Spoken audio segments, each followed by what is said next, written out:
ആദരവിന് വേണ്ടി വിളക്ക് കത്തിക്കാൻ പറ്റുമോ എന്നാണ്. ആദരവിന് വേണ്ടിയല്ലേ നിങ്ങൾ വിളക്ക് കത്തിക്കുന്നത്? അപ്പൊ മൂപ്പര് ചോദിക്കാ, പിന്നെ അവിടെ ഉള്ളവരൊക്കെ ഇരുട്ടത്തിരിക്കുക?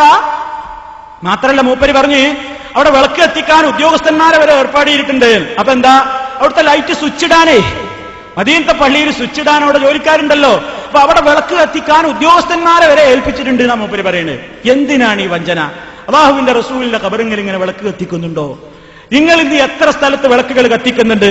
എത്രയോ ദൃശ്യങ്ങൾ നിങ്ങൾക്ക് ഇന്ന് ജാറങ്ങളിൽ കാണുന്ന വിളക്കുകളുടെ നിങ്ങൾക്ക് കാണാൻ സാധിക്കും സുഹൃത്തുക്കളെ. എത്ര ദൃശ്യങ്ങളാണ് ഇന്ന് ആളുകൾ ജാറങ്ങളിൽ നിന്ന് കത്തിച്ചുകൊണ്ടിരിക്കുന്നത്. എന്താണ് വിളക്ക് കത്തിക്കുന്നതിന്റെ വിധി എന്താണ് സുഹൃത്തുക്കളെ? നിങ്ങൾ ശരിക്കും ശ്രദ്ധിച്ചു പഠിക്കണം. മഹാന്മാരായ പണ്ഡിതന്മാരെന്താണ് രേഖപ്പെടുത്തിയത്? വിളക്ക് കത്തിക്കാമോ? നിങ്ങൾ കേട്ടോ, വളരെ വലിയ വൻകുറ്റത്തിൽപ്പെട്ടതാണ് ഇത്തിഹാദുൽ ഖുബൂരി മസാജിദ.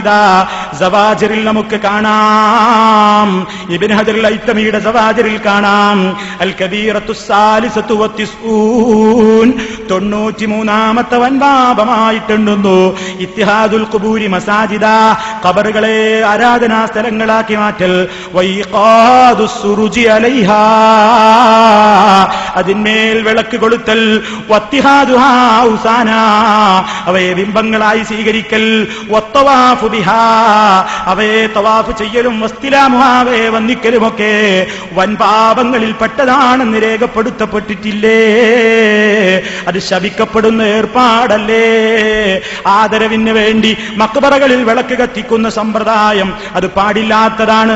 മാത്രമല്ല, ഇങ്ങനെ അഗ്നിയുമായി ബന്ധപ്പെട്ടുകൊണ്ട് ഇങ്ങനെ അഗ്നി കത്തിക്കുകയും തീ കത്തിക്കുകയും അതുകൊണ്ട് ആളുകളെ ഒഴിയുകയും, സ്ത്രീയായാലും വേണ്ടില്ല പുരുഷനായാലും വേണ്ടില്ല, ജാറത്തിങ്കൽ പോയിട്ട് ഇങ്ങനെ വിളക്ക് കൊണ്ട് പെണ്ണുങ്ങളെ ഒഴിയുകയും, അതുപോലെ തന്നെ തേങ്ങയുടെ മുകളിൽ ഒരു തിരി കത്തിച്ച് വെച്ചിട്ട് അതുകൊണ്ട് പെണ്ണിനെ ഒഴിയുകയും, എന്നിട്ട് ആ തേങ്ങ കൊണ്ട് മുട്ടറുക്കുകയും ഒക്കെ ചെയ്യുന്ന രംഗങ്ങളും നിലവിളക്ക് കൊളുത്തുന്ന രംഗങ്ങളുമൊക്കെ നിങ്ങൾക്ക് കേരളത്തിലെ പല മക്ബറകളിലും കാണാം. അതാ ഞാൻ നിങ്ങളോട് ചോദിച്ചത്, അത് മദീനത്ത് നിങ്ങൾക്ക് കാണിക്കാൻ പറ്റുമോ? ഇത് ഇസ്ലാമിന്റെ നിയമമല്ലേ? അത് റസൂലുള്ള വിചാരിച്ച സംഗതിയല്ലേ? നിങ്ങൾക്ക് കാണണോ ഈ ദർഗകളിലൊക്കെ നടക്കും?